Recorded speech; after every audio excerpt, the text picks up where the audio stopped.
trying to get the camera ready. Maybe. There we go. Hi guys! So I look like death because that's how I felt for the last couple of days. I haven't really felt like doing anything. It's made its way through the whole family that's like not really flu, but kind of feeling like the flu. Just not feeling great. I made fun of Brent because he was being a baby about not feeling well. And then I started feeling yucky Saturday, and it's Wednesday and I still don't feel a whole lot better.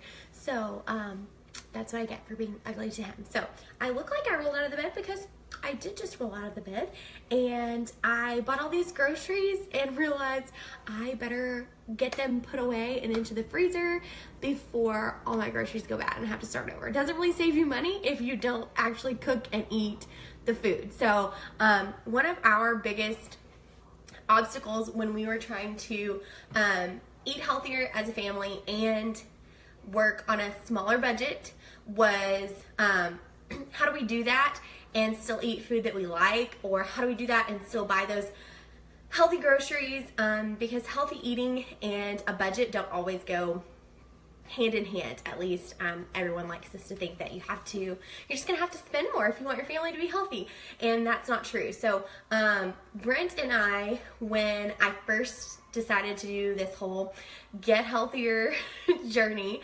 exactly 3 years ago today was when I started, we were also saving money to buy our first house. So we were trying to save up money for a down payment and closing costs and all of that stuff at the same time as we were trying to get healthy. And so we didn't have the option to just spend more to eat healthier, and we started doing this. And the thing that we don't do meal prep like all those people on Pinterest, because I don't like my food to taste like it's been sitting in the refrigerator or microwaved after I eat it. So what I do is a lot of prepping meals ahead of time, buying in bulk, and then making these little meal kits and putting them in my freezer or having stuff ready in the refrigerator so that I can make my meal like the day of or a couple days before and not have to eat the same thing over and over again. We can just eat kind of what we feel like whenever we feel like it. So I use my freezer a lot, and a lot of people tell me, well, I wish I could do that, but we just don't have much room in our freezer or our refrigerator. Let me show you our current refrigerator situation. I will tell you, we started doing this when we lived in a 2-bedroom upstairs apartment.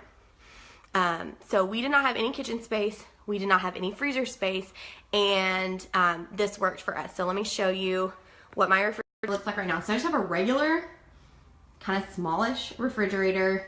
That's our only freezer. And I'll tell you, it is packed full all the time because I use my freezer. Now I'll have to do some rearranging to put this stuff in there, but it will fit. So I'm telling you that ahead of time before you say, I wish we could do that, but we just don't have room. Because I thought the same thing when we started doing this. So I'm going to show you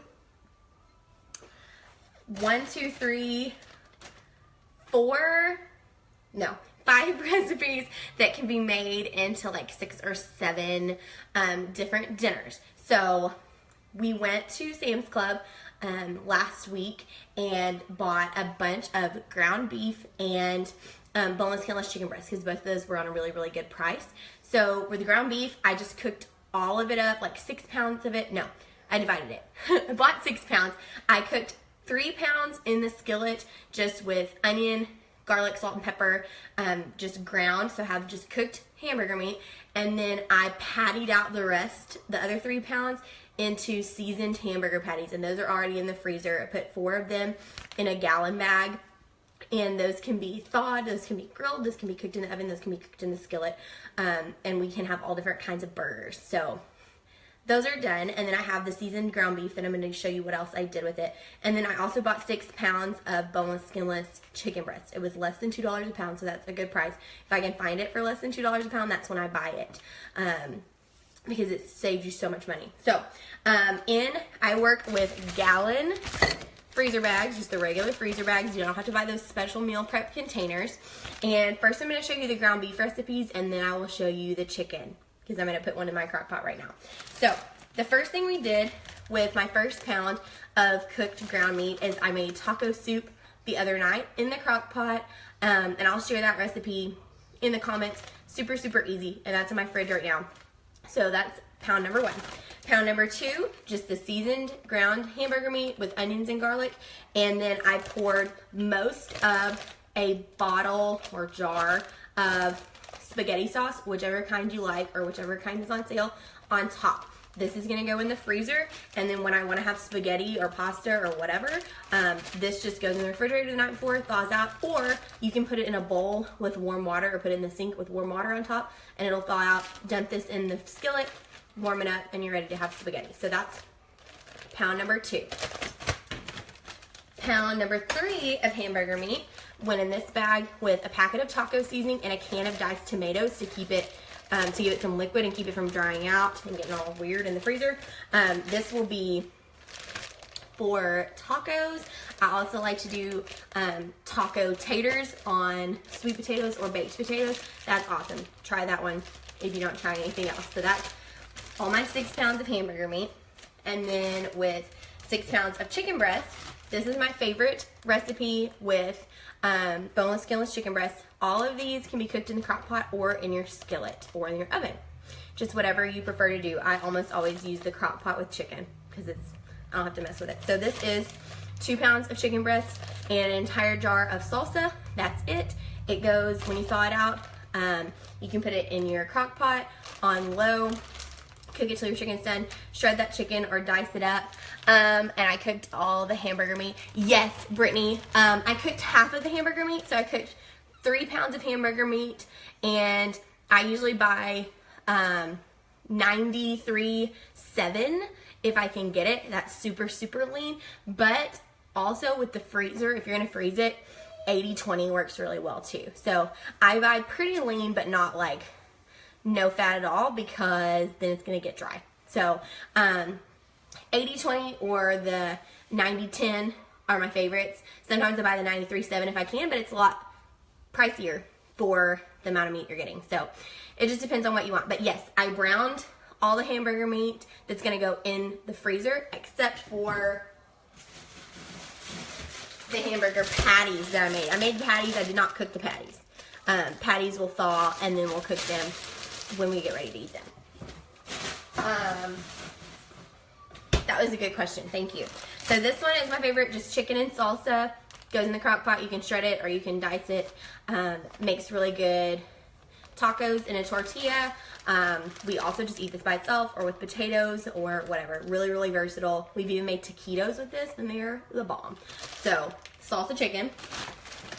And then this one, I've only made one other time, and it's really good. And I know all these bags look disgusting, but this is like an Italian chicken one. So it's, again, 2 pounds of boneless, skinless chicken breasts.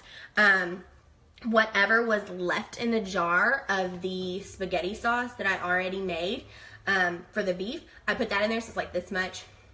Put that in there, a can of diced tomatoes, don't drain the liquid, and then some Italian seasoning, and the very, very bottom of a bottle of Italian dressing. That is what makes it taste awesome, and like it didn't just come out of your freezer. So just a tiny, tiny bit of Italian dressing. This too is a crock pot chicken recipe. Throw this in there on low, and then you can serve it on pasta. We've done that before, and it's kind of like chicken parm. You can stir in mozzarella cheese or Parmesan cheese at the end if you want to. So that one's really good. And then the last recipe I'm going to show you is the most versatile, and I hope that you try it and it will change your life when it comes to cooking chicken. So sometimes you want just plain chicken to like put in salad or put in a sandwich or put in a wrap, or you know, put in like a casserole recipe that calls for cooked chicken. Brent, I grew up my whole life just boiling chicken for that. Totally normal. And then I got married, and Brent doesn't like boiled chicken at all. So I spent the first couple of years we were married not making any of those recipes because my husband doesn't like boiled chicken. So this is my solution to that. This is called everything chicken, and you make it in the crock pot.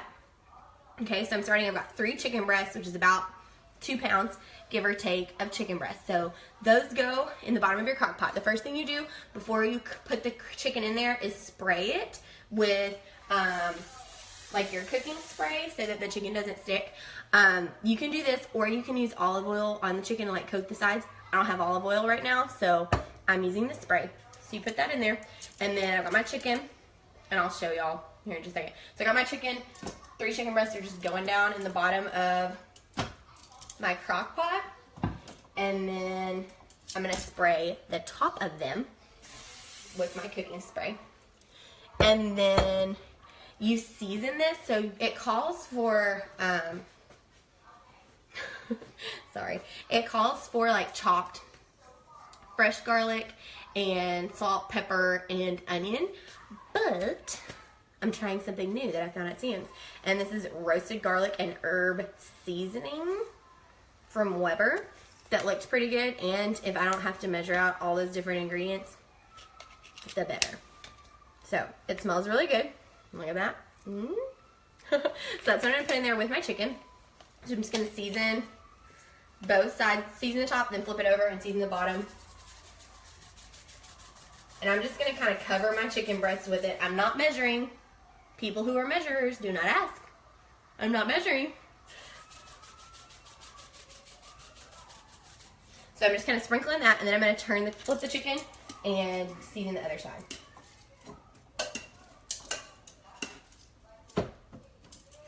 But this is like my favorite crock pot chicken recipe because you can make it taste like anything when it's done. Okay, so this is called Everything Chicken, and I'll turn it around. I'm telling you, I look like I rolled out of the bed because I did. I'm gonna turn it around and show you my crock pot. So there's my chicken, and this is about how much I seasoned it on each side. Just kind of shake it out and eyeball it. And then around the sides of the chicken, you use chicken broth, and you just kind of just add it around the sides. You don't want to cover the chicken with chicken broth, but you do want to give it a little bit of moisture so it doesn't stick because you're not putting anything else in the crock pot. So let me show you what I'm using. This time I'm using bone broth because it's awesome for you, and that's what was on sale. So if that's the good stuff is on sale, that's what we buy. Okay, so I'm just kind of eyeballing again, not measuring. It's supposed to be about a half a cup, but you just kind of want to pour on the sides. It's a little bit more than half a cup, but that's okay. Okay, so about that much liquid. So you got your chicken, seasoned on both sides, sprayed down the crock pot, and then a little bit of chicken broth. This is bone broth that I'm using. And then you put the lid on it, and you cook it either on low for about 6 hours or on high for 3. That's usually a good rule of thumb when you're using your crock pot. If it says cook on low for 6 and you want it faster, about half the time on the higher temperature usually works. So that's going on low. I'm gonna do it on high because it's nighttime and I want it to be done before I go to bed. So that's my everything chicken, and then when it comes out, this is where we get all the other recipe ideas. So when that comes out, you can shred it, you can dice it, whatever you want to do with that chicken. You can eat it just like it is, plain chicken. Here are things that I do with it. I turn it into buffalo chicken, like a serving at a time. Turn it into buffalo chicken with Frank's Red Hot sauce or Cholula. You can stir a little bit of sour cream in it and make buffalo chicken dip. We have used it for barbecue chicken. Again, put some barbecue sauce on it. It's barbecue chicken. We've used it in salads, just like it is, or in a wrap. What I'm going to use part of it for this time is a casserole. So I'll share that with y'all tomorrow because it calls for cooked chicken and I don't have any. So that's my other recipe trick. So if you've gotten to the end, you're the bomb, and thank you for watching. Anyway, that is my trick for saving money and eating healthy, because I know Do I find it more tender than baked or about the same? It really depends. When it's baked, I feel like sometimes it dries out a little bit. I'm not a good chicken baker. So I like to do it in the crock pot because that lid keeps the moisture in, Brittany, and it kind of steams it as it's cooking. But I do like to bake it sometimes if I have time. I hope that answers your question. Honestly, it's probably close to the same. I'm just not a good chicken baker, and I'm lazy, and I don't want to sit there and watch it. And the crock pot usually keeps me from my kitchen getting too hot, and ours has a tendency to do that. So it's easier for me just to do it in the crock pot. But I'm glad that you guys tuned in, and this is how I know. I'm like, I don't know, Brittany. Anyway, not a chef, but mom, who is busy all the time, does not want to cook when I get home, but this keeps us from saying, well, you could pick something up on your way home. We don't have anything ready to eat because these go in the freezer, and then the night before or the morning before you want to cook it, depending on if you want to cook it in the crock pot or in the oven or on the stove, you just stick whichever one you want to eat in the refrigerator, let it thaw out, and then it's either ready to cook that night or it's ready to put in the crock pot the next morning, and it makes eating so much easier. So what I do once we have these on our we have a dry erase board, and I make a list of all of the meal options that we have the stuff for at our house, and then I put how many meals we can get out of those, because obviously we have a little family and we're not going to eat all this in one sitting, so I put how many servings we can get out of each of those things, and then that way I can see what we've got available and I can kind of cross them off as we eat them, and it helps me know what we've eaten and what we still have in there to work with. So that helps a lot with meal planning and with making sure that we actually eat the food we buy and we don't waste stuff and spend more money on food that is not cooked by us, because that's one of our goals for this year, is eating at home more and spending less money on food. And I can't wait to share with you guys if we get new ideas and show you how it's going. So thank you for tuning in if you made it to the end. I'm so glad you did. Have a great night.